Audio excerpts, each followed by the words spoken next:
I'm Tim Ventura, and we're joined today by Dr. Pippa Malmgren, an economist, author, and public speaker, helping the public understand the complex and dynamic world economy. Dr. Malmgren has advised the President of the United States, the British Cabinet, and several Asian nations on economic policy. She's also briefed NATO generals, lectured at Sandhurst and Duke, and founded a number of tech ventures in various sectors. She's a senior advisor to the Monaco Foundry, a board member at Premios Verdes, and has written 4 books, including The Leadership Lab and The Infinite Leader, which won multiple awards. Dr. Malmgren has a BA in political philosophy and international relations, studies as a military history visiting scholar at Yale University, executive education in national security policy studies from the Harvard Kennedy School, and a PhD in international relations and political economy from the London School of Economics and Political Science. So Pippa, welcome. It is a pleasure and a true honor to have you with me today, ma'am. Thank you for inviting me. Oh, absolutely. Absolutely. I want to start with a post you wrote earlier this week. We're in a hot war in cold places, space and the high north. We're in a cold war in hot places, Africa and the Pacific. And now we're in a hot war in a hot place, the Middle East. Is this 3 separate wars, or is this World War III? So I wrote a piece on my Substack column. It was my very first piece in October 21. And I said that, entitled it, "We Are Already in World War III. People don't recognize this yet. And there are reasons for that. And also World War III won't be like World War I and World War II. And this is crucial because when you say this, it's so emotive. And I've argued what we're witnessing is a technological confrontation. So much of the activity, though very real, is not visible to the public. So I've also called it kind of an invisible war, but it is truly global in nature. It involves many more nations than were involved in both World War I and World War II. And one has to understand the different domains in which this is occurring. So I can walk you through what I think it really looks like and what our military leaders are having to contend with, but no one wants to phrase it this way. And when I talk to the media, to the editors of the major newspapers, I say, why is it you're only reporting what happens in Ukraine and now in Israel with the Gaza situation? And they say, well, Pippa, it's a very old rule, which is if it bleeds, it leads. Meaning you don't have a story unless you have a human interest, and you don't have a human interest unless you literally have a dead human. So when we see confrontations happen in space, not only is there no journalist to report it, but there's no dead human. And so therefore it's deemed not relevant. Or sometimes it's because it's too technical.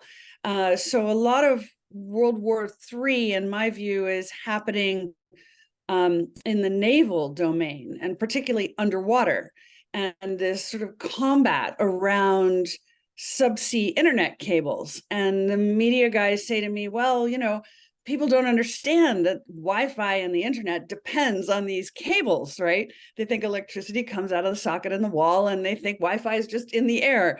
And they don't get that if you cut some of these cables, it's like no more Uber Eats, right? So I guess it's about framing. And what I'd like to do is frame why this is a global conflict rather than a localized, old-fashioned ground war, which is what we're being told by the media. Well, if it's okay, in terms of framing, let me back up just a moment. I want to restate a couple of things you already mentioned. So today's topic is based on an article you originally published in 2021. It was entitled World War III Has Already Started. At the time, your focus was really on a combination of gray zone warfare and sub-threshold events.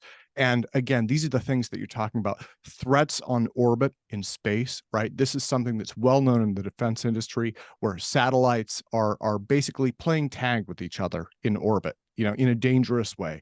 An increase in cyber attacks online, as well as the use of what you've described as exascale computers to try and break algorithms and hack communications and things along those lines. And again, as you mentioned, submarine encounters in the oceans. And I think that may have come to a head just recently with a Chinese sub. I think this was last week that got caught in what they've said is one of their own defenses against what they're claiming are, I believe it was undersea nets of some kind to block British submarines. The Chinese sub got caught in that, and several sailors lost their lives as a result. So as you mentioned, these are quiet, these are out of sight. In the case of space issues, I've heard that these things happen and no one ever knows about it. And so I'm wondering if this kind of warfare, the deniability aspect of it, has allowed it to quietly escalate without making those headlines. Sure, and that's exactly right. I mean, look, there are no journalists in space. There are no journalists underwater.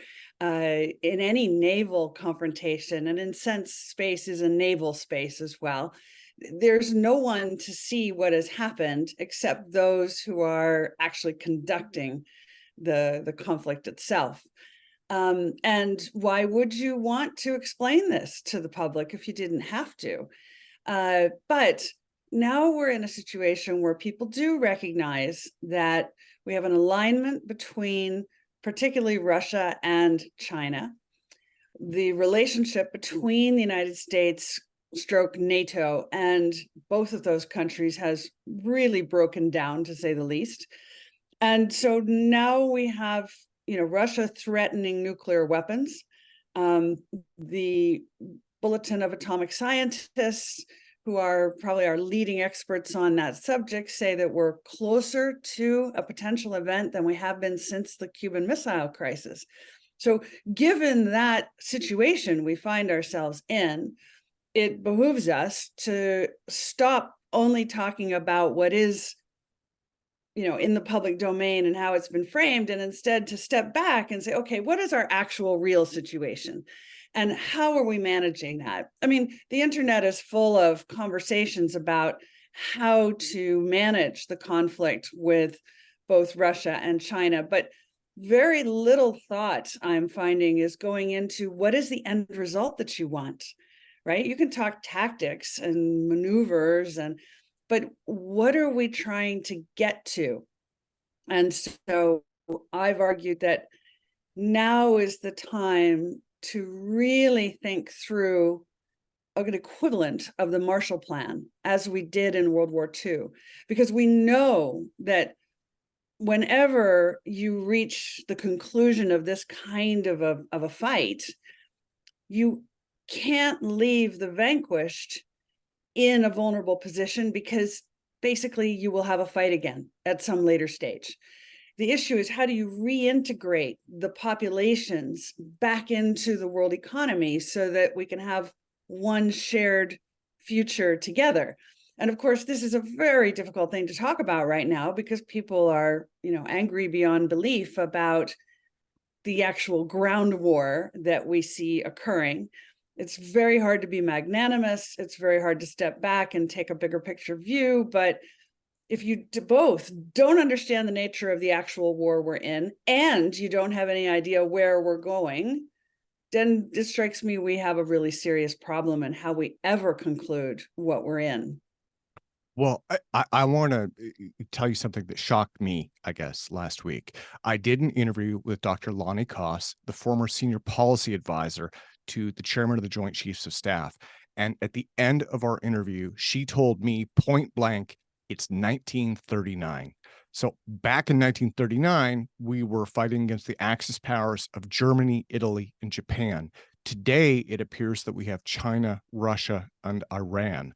Are they kind of the new Axis powers for our time? Well, we're certainly treating them as such and perceiving that there is a combined set of interests and a combined thought process. There are limits on it. We've seen the limit, which is when Russia has threatened to actually deploy nuclear weapons, President Xi in China has been very quick to come out and say truce, constructive negotiations, we don't want to go there, to present China as a peacemaker in, that kind of moment. But short of that, there's clearly an alignment between them, just as there is an alignment between the United States, its Five Eyes partners, and NATO. And so, yes, we are facing a situation where we have kind of two broad blocks with very competing notions of what a good outcome is, command and control.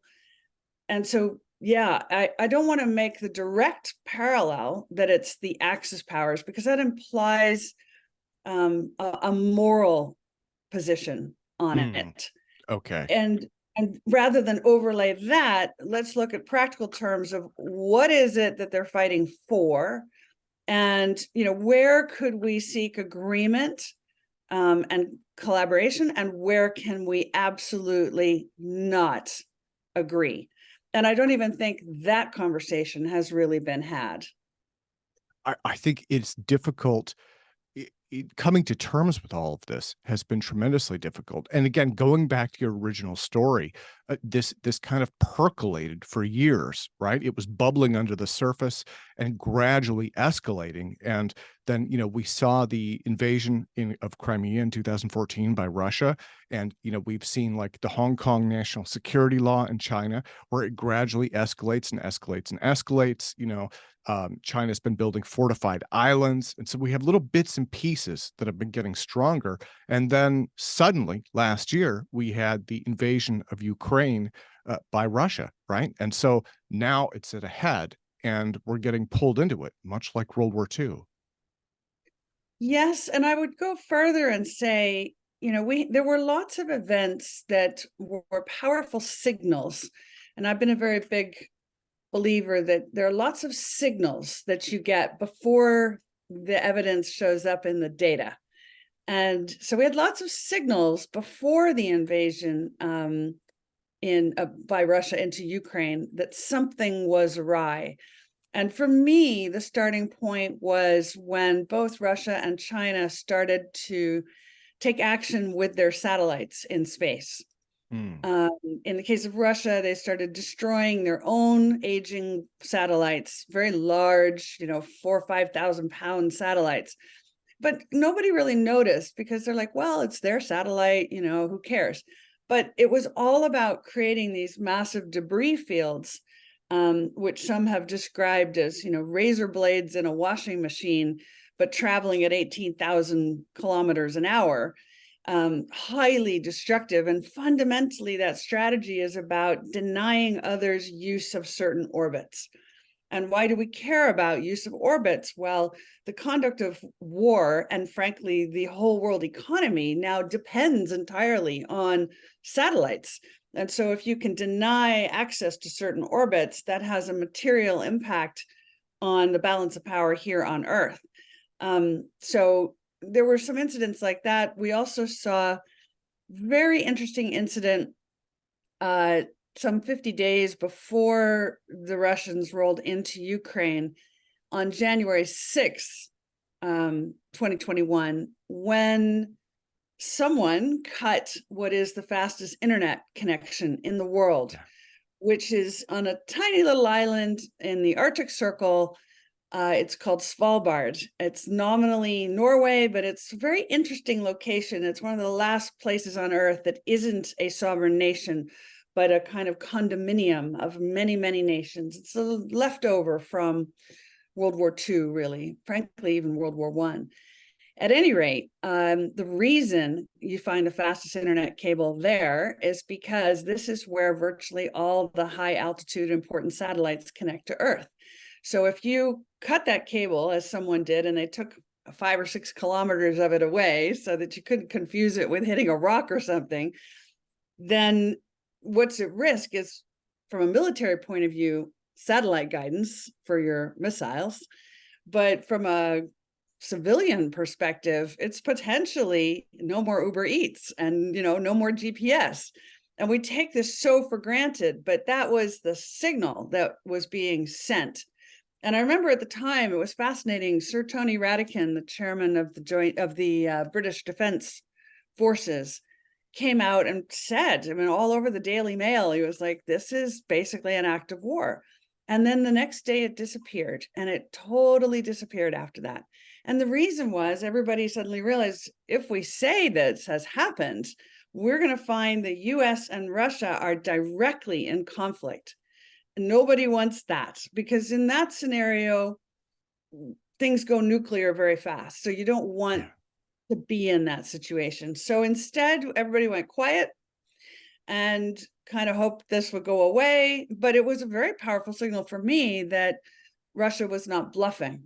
Whereas there were many very senior military people at the time who were very sure that Russia was bluffing. And it was partly because they didn't clock this event in space, because they don't think about space as their domain. But in this era of history, space is a domain, and it is full of activity that signals realities that we will face here on Earth. Well, what are your thoughts? And again, you'd mentioned that there isn't the same level of coordination or necessarily the same relationships between China, Russia, and Iran as there were back in World War II with the Axis powers. Um, to me, the most surprising thing was the attack by Hamas, and then Israel's accusation of Iran as funding at least part of that. But that also comes on the heels of Iran providing thousands of kamikaze drones to Russia. So it almost seems like, in an already tense situation, Iran is kind of flexing its muscles to raise that intensity even further, which seems like it may run counter. I'm sure it would run counter to what both Moscow and Washington, D.C. would want, right? Well, so it's a super interesting question. Is this a situation where China can provide certain things to Iran, Iran uses them, and there's no fingerprints? By the way, does the US provide assistance, say, to Ukraine without fingerprints? Possibly so. And so is this really about sort of proxy wars? And some of it may be very sophisticated. I personally noticed, but hardly anyone's commented, that the Iranians put up their third satellite just a few weeks before the events in Gaza. And that meant they had, for the first time, 24/7 coverage. And this third satellite, the North 3, had the capacity to hover in place, and therefore might have been useful for assessing what was the situation on the ground. If you add facial recognition to that kind of a visual feed, you could properly assess, were the Israelis worried, nervous, calm? So you could literally get a level of battlefield assessment that normally is only in the hands of superpowers, but might have, in this instance, suddenly been in the hand of small non-state actors. And that leads me to another layer of this whole conversation, which is also, what are our assumptions about how you win wars? And I think since World War II, we've definitely had this core belief that if we spend more money on more sophisticated offense and defense, then you become impregnable and unassailable, and you can impose your will. But I was in the White House when 9/11 happened, and I remember thinking, wow, we spend trillions of dollars on defense equipment and defense capabilities, and we have just been overcome by $5 box cutters you can buy in any hardware store. And this notion that there's a reversal of technology is reversing the situation is something that my father worked on, actually, when he was an advisor to Kennedy. during the Cuban Missile Crisis. And after that crisis, they were trying to come up with some way to prevent it from happening again. And one of the ideas that bubbled up was, well, we could create an anti-ballistic missile system. But of course, making it work is incredibly difficult at that time. Today, we can do it better because we have really supercomputers that can calculate. But at that time, their view is, well, it won't work. But what they concluded was if the US introduced an ABM system, it would force the Soviets to spend roughly 7 times as much on that offensive capability as it would otherwise. And so it became a ratio.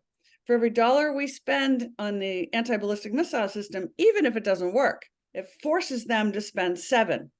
Well, today, that ratio has reversed. And we saw this with Hamas, who used $60 Chinese drones to damage the optical sensors along one of the most heavily fortified walls in the world, maybe second only to North Korea. Then they used $600 3D printed rockets, often using the debris from what the Israelis had put across their border, so unexploded munitions and things like this. And then they looked at the Iron Dome, which of course protects particularly Jerusalem, but Israel. And that thing costs $1 billion, and it's designed to be effective against something like 96% of the projectiles thrown into it. But they realized if we just raise the number of projectiles, the number in the 4% that get through will be much larger. And that is exactly what happened. So suddenly $600 rockets had the capacity to overcome $1 billion piece of equipment, right? And so I still think that in the military defense establishment, they're so wedded to the notion that I have bigger stuff and that is how I win. And in fact, we're seeing big armies with big expensive equipment being genuinely challenged by small militia with small inexpensive equipment because technology is reversing that old formula. Well, you mentioned the Cuban Missile Crisis a moment ago. So my parents are both older, and my mother was part of the silent generation. She has told me many stories about the Cold War in the 1950s and early 60s. They used to do duck and cover drills, right? Yeah. And that was, they had worries about bombers with atomic bombs, which quickly escalated to the hydrogen bomb and, then ICBMs. The reason I mention that is in your article, you're talking about something new, FOBs, fractional orbital bombardment systems, which are a step beyond ICBMs. And in addition to that, both Russia and China are developing hypersonic missiles. Drone warfare is now commonplace. And one of the things that I didn't put in the question, but I've been following closely, is the idea behind this Replicator program, which seems like it's taking everything to yet another level by incorporating swarm technology and artificial intelligence. So the tools and technology and stakes seem to be higher than ever before, I guess. Would you agree with that?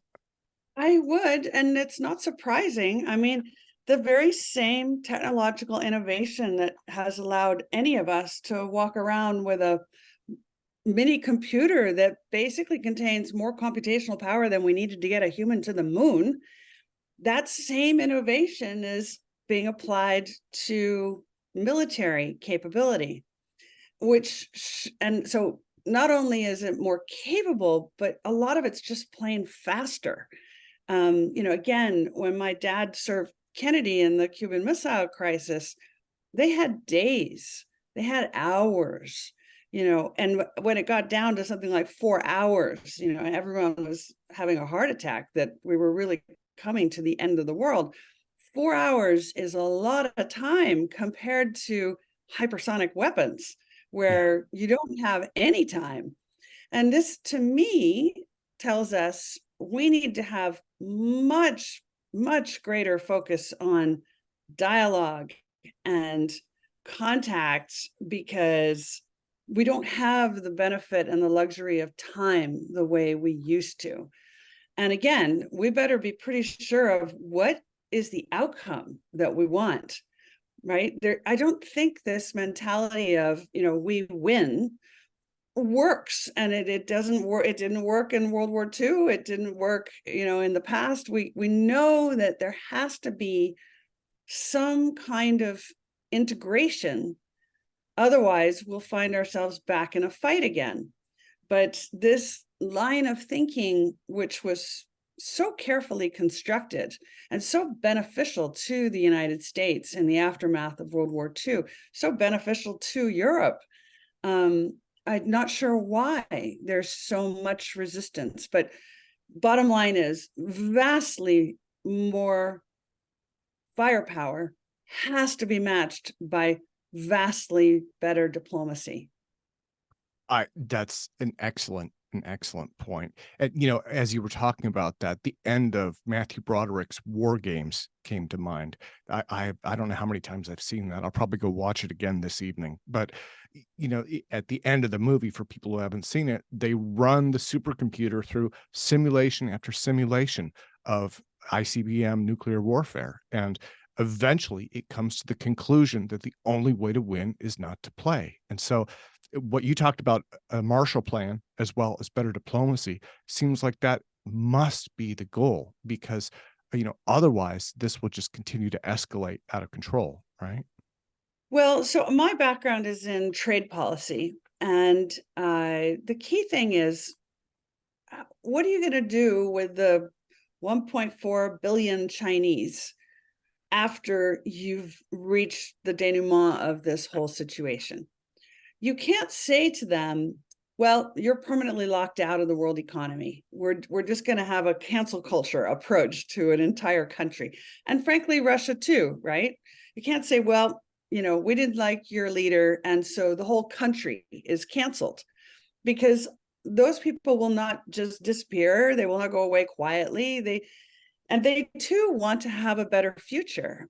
And so again, when we look at the demise of the Soviet Union and what happened in the aftermath, the world became a place where we welcomed the talent and the initiative of people who had frankly been living under circumstances that they weren't delighted with. And we see that, I think, more in one of those superpowers than the others. But the point is, what are you going to do with all those people?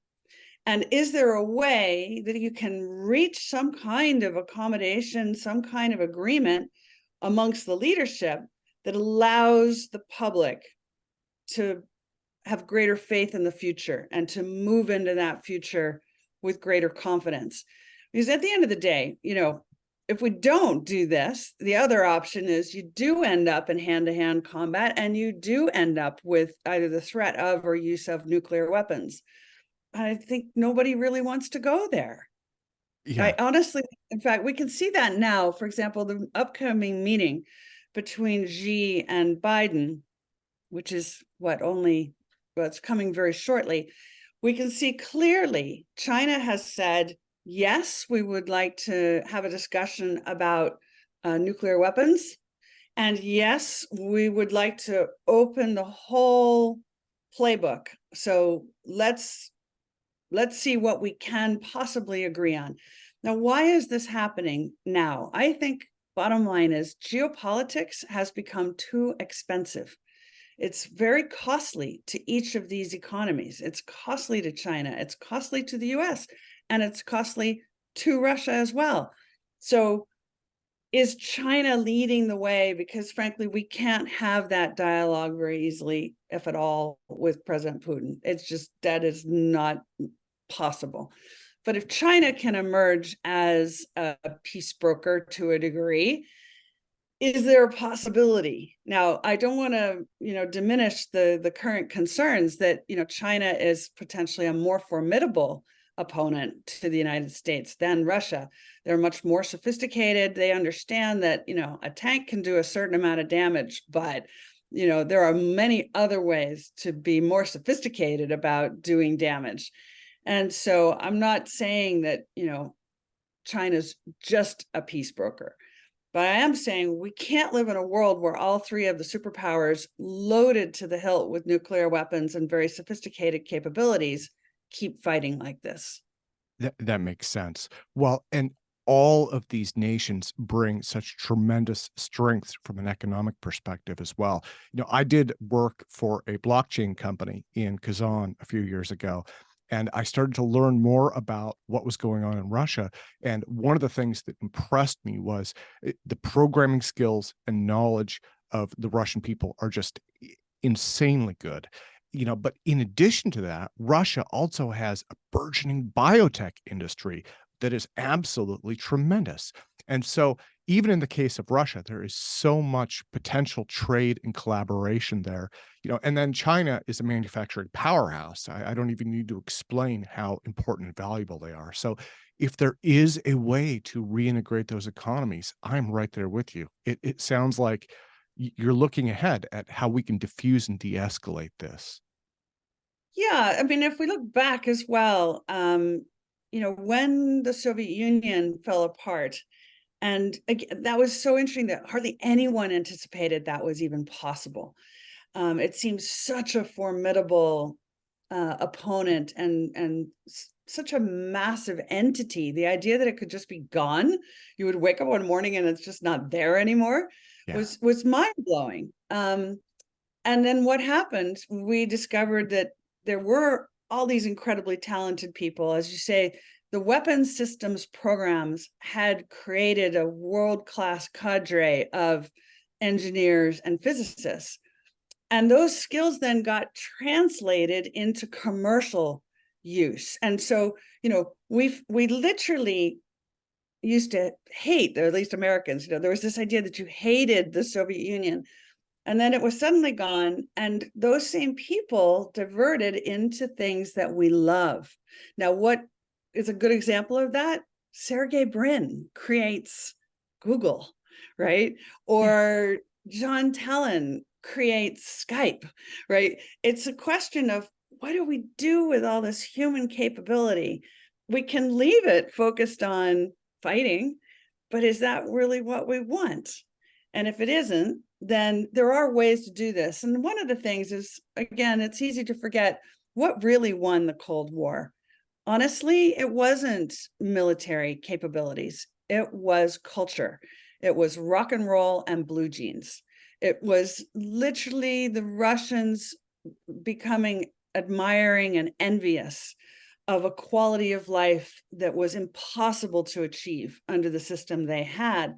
And once the Soviet Union ceased to exist, they flooded into the West, wanting to be part of this world that they had seen from afar. What do we think about today? What do we think about the public in Russia or the public in China? Do they aspire to greater things, a higher standard of living? Of course. Are their leaders facilitating this? Maybe not. And so, how do we get to a place where they have leaders that are aligned with the public interest? By the way, we could have this conversation about the United States as well. There are lots of people who think that politics in the US is not aligned with improving the standard of living in the United States, right? So I'm not saying this is all one side. And I'll just finish on this saying, I'm often putting up a series of photos on Twitter and LinkedIn saying, when the superpowers really reach the point that they're threatening nuclear weapons, when it becomes possible to consider that we might have a real war, how does it always end? It always ends the same way. Everybody loses their nerve. They look at this and go, we don't want to destroy the planet. I don't want to never see my loved ones again. And the only other place you can go is reconciliation. And that's why you always end up with this photograph of these leaders in a hug. And I mean an actual hug. And you're like, what? You're telling me that the Cold War ended in a hug? And I'm like, yeah, look at the picture of Nixon and Brezhnev embracing, and look at the picture of Gorbachev and Reagan. These were impossible to imagine at the time. And I'm not saying, just to be clear, that Putin and Biden are going to have a hug, right? Like, that's super hard to imagine. But I can imagine their successors. And that's my interest. How do we get to the point that we can have that hug? Because that hug signals a peace dividend.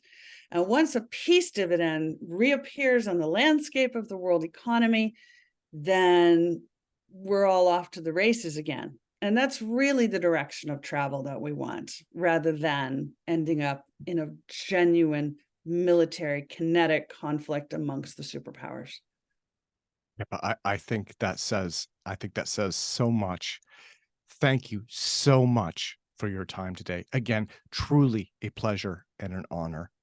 And let me close by asking, where will we see you next in the headlines? And do you have any thoughts on the next couple of months?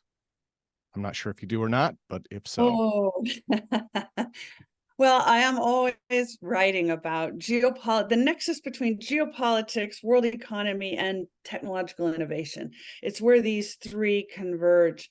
And I have to say that I think there are some very dramatic changes coming in the landscape of politics in each of the superpowers. And I am writing about that. I feel like there's more pressure building on President Xi from the rest of the Communist Party to kind of stop with this threat of war. There's clearly more pressure on President Putin because that economy is not going very well. And, lots of jokes about, the Russians may take over Russia, right? Because it's not serving the public interest. And in the US, we are on the brink of, I think, a very, very surprising outcome for this upcoming presidential race. I don't think that, I think we have a long history in America of electing a totally outsider, surprising president, someone you never heard of 3 years before or never imagined possible. And I think we're about to do that again. Wonderful. That is an amazing cliffhanger to end on. And thank you again so much for your time today, ma'am. Thank you.